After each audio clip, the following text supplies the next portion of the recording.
I was leaning against the floor-to-ceiling window of my downtown apartment, the late afternoon sun glinting off the glass, turning everything golden.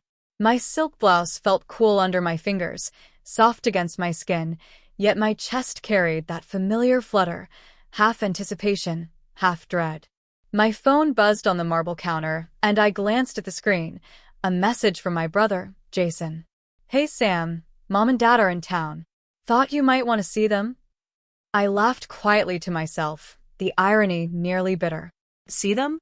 After years of hearing them shout I was a failure and everyone laughed at me. Now they wanted a meeting? I let my fingers trace the rim of my coffee cup. The smell of dark roast grounded me. I thought about all the secrets I'd carried into this apartment. My business, my small fortune, the life they'd scoffed at me for dreaming of. They had no idea who I'd become. And then there was Rachel, Jason's fiancée. I remembered her polite smiles, her curious eyes, always looking for cracks. I wondered, would she see me, really see me, when my family expected to see a mess? The elevator dinged. My heart skipped. This was it, the confrontation that had haunted me for a decade. My past and present were about to collide, and I had a front row seat to every reaction. I remember the day like it was etched into my skin. I was 18, sitting at the kitchen table in our cramped suburban home, my hands trembling over a notebook full of college applications. I'd just gotten my first scholarship acceptance letter, and I was proud, so proud that I couldn't stop smiling. But that pride lasted all of 5 seconds. "You'll never make it, Sam," my mother shrieked, tossing her coffee mug onto the counter. "You're a failure. Everyone's going to laugh at you." My father shook his head, his lips tight, muttering, "I don't even know why we bother with you." Even my brother Jason laughed, leaning against the doorframe, smirking like it was the funniest thing he'd seen all day. I felt a hot lump rise in my throat, my chest tightening so much I could barely breathe.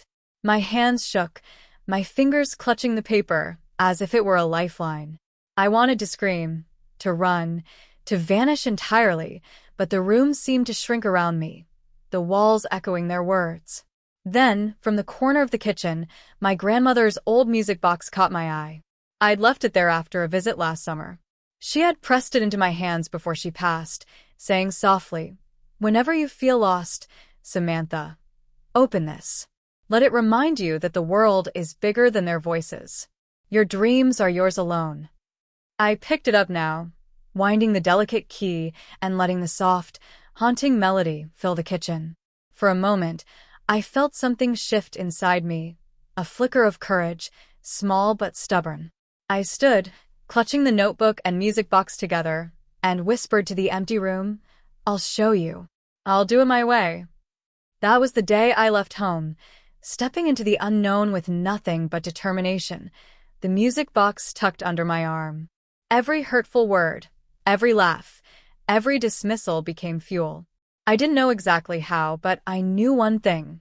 I would build my life, hidden from their judgment, until they had no choice but to see me as I truly was. And I promised myself, silently, that I would never again let anyone's laughter define me. I moved to Chicago with nothing but a suitcase, my grandmother's music box, and a fierce determination that no one could touch. My first apartment was tiny, a single room above a bustling cafe, but it smelled like possibility. Every morning, I'd wake before dawn, listening to the city hum beneath my window, and remind myself, "You're not a failure. You're just getting started." The first weeks were brutal. I took any job I could, receptionist, barista, data entry, anything that would pay rent while I tried to figure out my real plan. I had no connections, no safety net, just a head full of ideas and a stubborn refusal to quit. Nights were the hardest. My hands shook as I typed business plans on a borrowed laptop, my eyes bloodshot from exhaustion, my confidence flickering like a candle in the wind. Then I met Eleanor Blake, a seasoned entrepreneur who ran a boutique marketing firm. She saw something in me that I didn't always see in myself. One rainy afternoon, after I delivered coffee to her office, she asked, "Have you ever thought about running your own agency?"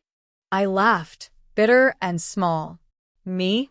They'd call me a failure. She smiled, tilting her head. "Then let's prove them wrong." Under her mentorship, I learned the ropes: client pitches, financial planning, branding, networking. I made mistakes, plenty of them, but each one became a stepping stone.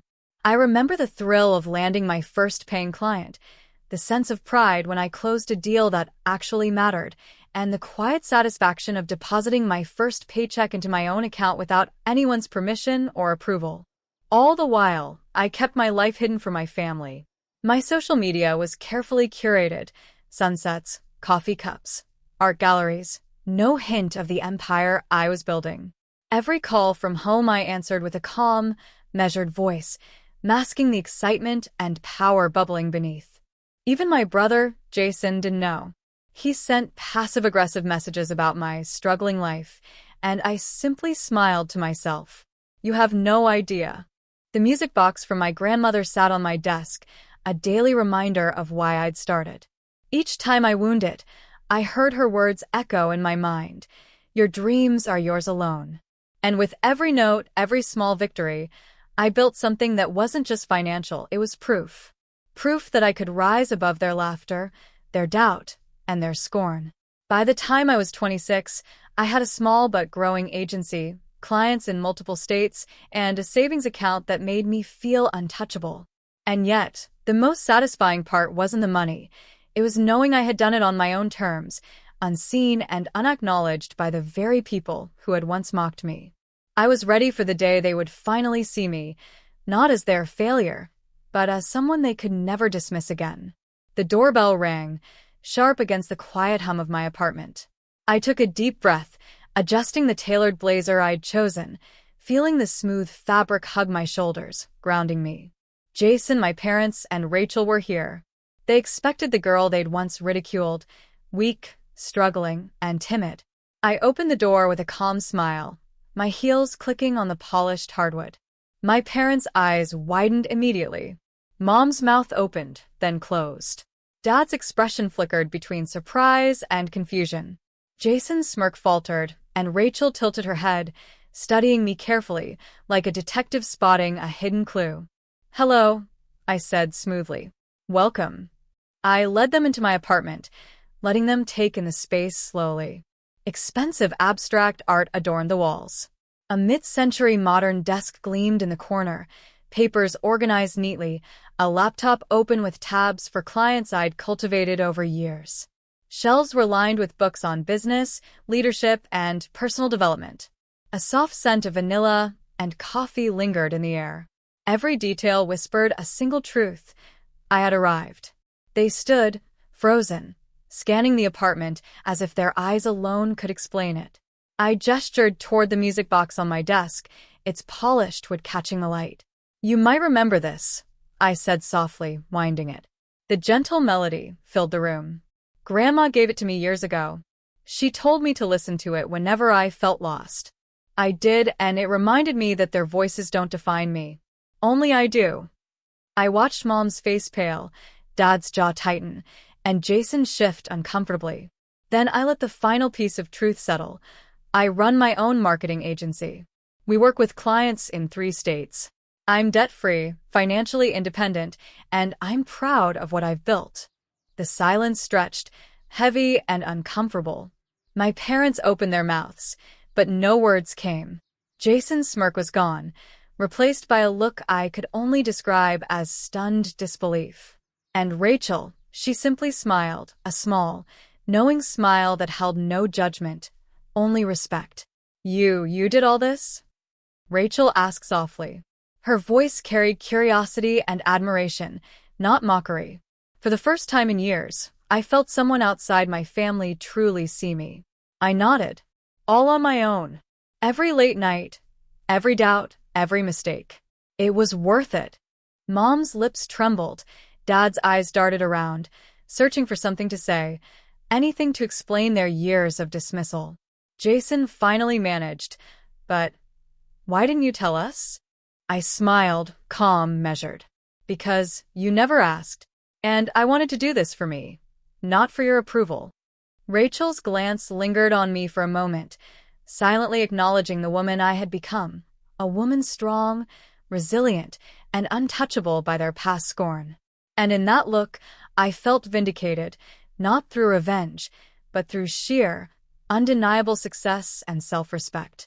It was a moment of quiet triumph, a revelation not just for them, but for me. I had stepped out of the shadow of their laughter and into my own light, and Rachel, seeing me fully, without bias, was the final confirmation. My story had changed, and I had rewritten the ending. The room was still, the soft hum of the city below our windows filling the silence. I could feel the weight of years pressing down on me, but this time, the weight was mine, not theirs. I let them absorb it, letting each stunned glance, each unspoken word, cement my presence. Finally, I spoke. I'm willing to help, but things can't go back to how they were. There are conditions. My voice was calm, firm, deliberate. Mom's eyes widened. Dad straightened. Jason shifted nervously, and Rachel's gaze remained steady, encouraging. I looked at each of them in turn. First, I said, respect is mandatory. I will not tolerate ridicule or judgment. Words matter. If you want a relationship with me, it must be built on honesty and encouragement, not shame. I turned to Jason. You want me in your life? That includes your fiancée, Rachel. But you cannot belittle or undermine me or anyone else.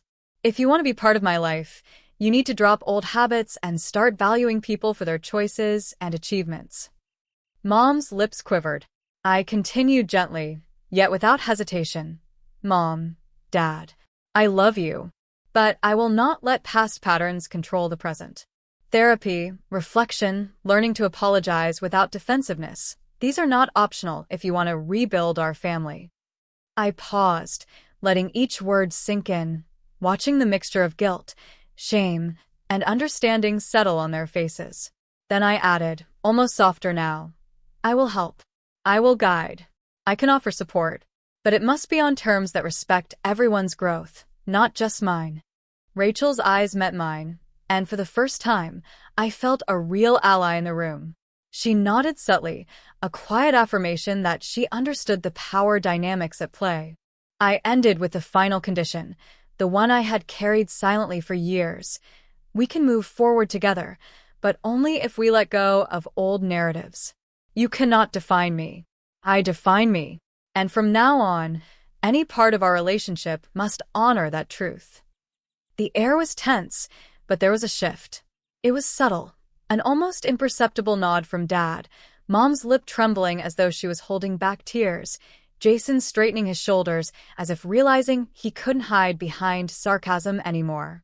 I leaned back, feeling a sense of calm power wash over me. For years, I had been the target of laughter, scorn, and doubt. Now I was the author of my own story, and this moment was the first chapter of a new family dynamic. Not one dictated by shame, but one dictated by respect, boundaries, and growth. And Rachel? She smiled again, quietly, as if to say, "You've earned this. They will see you for who you are." I realized then that the real triumph wasn't just in my career, my apartment, or my independence. The real triumph was in reclaiming the power of my voice, the authority to set the terms of my life, and the courage to let others rise, or fall, along with the boundaries I'd finally drawn. Weeks passed after the confrontation. The apartment that had once been a stage for shock and disbelief became a quiet space for subtle change. My parents started small. Mom called to ask advice on managing her own business, a hesitant question that felt monumental. Dad attended a weekend seminar on leadership, fumbling at first, but returning with a spark of curiosity I hadn't seen in years. Jason and Rachel invited me to lunch, not a casual check-in, but a genuine meeting of equals. Jason apologized, awkwardly but sincerely, acknowledging the years of dismissiveness, while Rachel listened, quietly supportive. I felt a warmth in the room, not because everything had healed, but because the seeds of respect were finally taking root. Through it all, the music box sat on my desk, its soft melody a constant reminder of my grandmother's words. Every time I wounded, I remembered why I'd left home, why I had fought, and why I had refused to be defined by anyone else's laughter. It had been my talisman through late nights, failed attempts, and quiet victories, and now it marked the final chapter of my transformation. I sat back, watching the sunlight hit the polished floor, noticing the chipped edge of my favorite mug and the faint scent of vanilla lingering in the air. Life was imperfect, messy, and real, but it was mine. For the first time, I felt an unshakable peace. I had endured ridicule, rejection, and doubt. I had clawed my way to independence, built a career on my own terms, and reclaimed my voice. And I had done it without losing my empathy, without letting bitterness define me. The best part? I wasn't just surviving. I was thriving and showing the people who had doubted me that success isn't about proving others wrong. It's about proving yourself right. I smiled, winding the music box one last time for the day. Its gentle tune echoed softly through the apartment, a reminder that strength and grace could coexist.